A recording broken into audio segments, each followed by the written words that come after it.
This is the day the Lord has made. Let us rejoice and be glad in it. Good morning and welcome to First Lutheran Church on this beautiful Sunday. 3 occasions today. Super Bowl Sunday, Super Bowl Sunday, and Transfiguration. Woohoo! No woohoos for Transfiguration? Woohoo!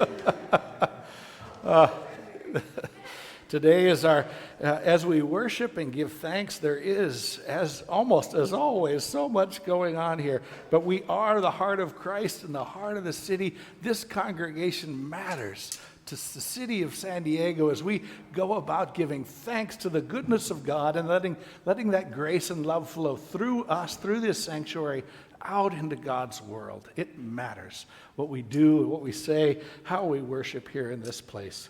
A couple of announcements that will help guide you through this week is that on the cross this morning, as that's processed up, as it resides here, you will see the Alleluia banners, which are out for the season of Easter, and then we kind of put them away. We bring them out this Sunday because we put them away at the end of the service as we turn and face the font again. Those Alleluias will come off, and they'll be placed into these coffins.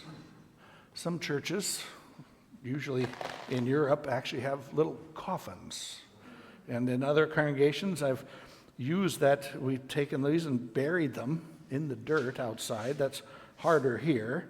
But we have our font, and they'll be buried with Christ into baptism, so that then, as Christ was raised, so those Alleluias will be raised. Why? Because we begin on Wednesday with the season of Lent. Lent begins Wednesday with Ash Wednesday, and I hope, therefore, you will come and okay, I'm getting some feedback there. We will invite you to come. I will be in the chapel at 7 a.m. There'll be worship here in the sanctuary at noon, and then again at 5:30. Would invite you to come at any of those times. If you wish to receive an imposition of ashes and you cannot make those times, please just call, leave a message in the office so that we can make arrangements for the imposition for you. The service is not overly long, but it is powerful and clear that it is from ashes or dust we come, and as to dust we shall return. The grass withers and the flowers fade, but it's the word of God that stands forever.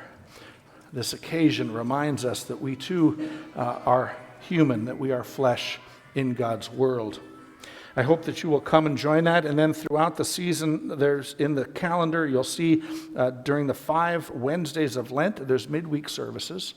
I would encourage you to come, not because we need you to be here, but because it's an opportunity for you to disrupt and interrupt your daily habits, to take your routine and change it up and to make it different for this season through worship, through learning, through sharing.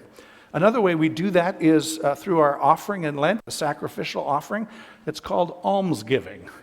And the alms that we give this year during the season of Lent, that extra offering, that extra sacrifice, that extra discipline is going to go to Casa La Luz. Casa La Luz is a shelter for refugees who will be seeking asylum in the United States, who are LGBTQ persons.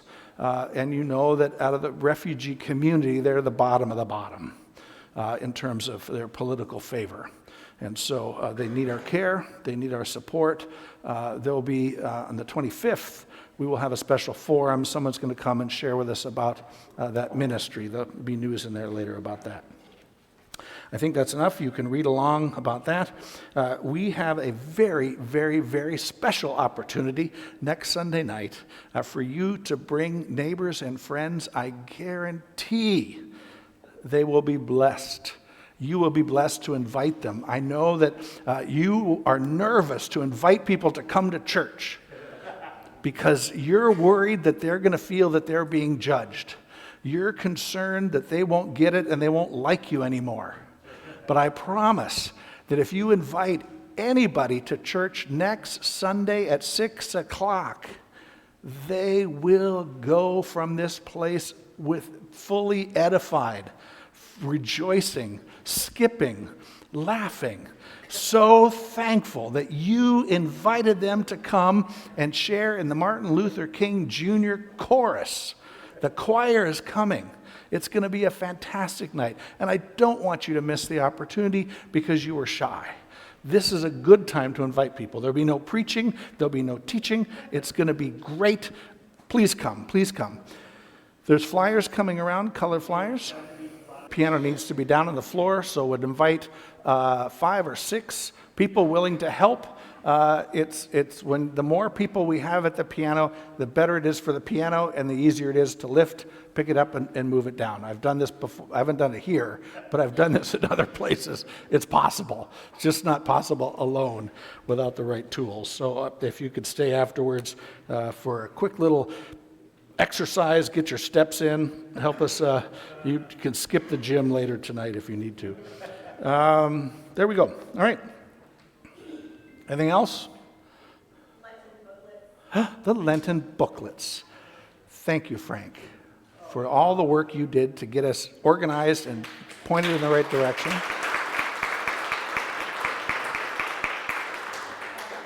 Frank's encouragement and then the devotions that you wrote have now been put into a booklet. There's physical booklets out in the narthex that will be handed out. We would ask that you sign your name when you take one.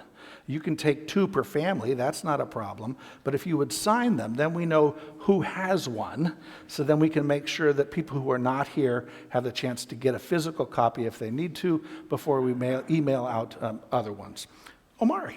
There is one more performance. Could you go to the microphone? Yes. So if you all have not received notice this week yet, we have one performance today that actually overlaps with the Super Bowl, unfortunately, but it's up in Rancho Bernardo. It'll be at 4 p.m. It's a free concert. I'm playing with Cabrillo Chamber Orchestra, and so it's right on Pomerado and Rancho Bernardo Road. So hope to see you there. Excellent.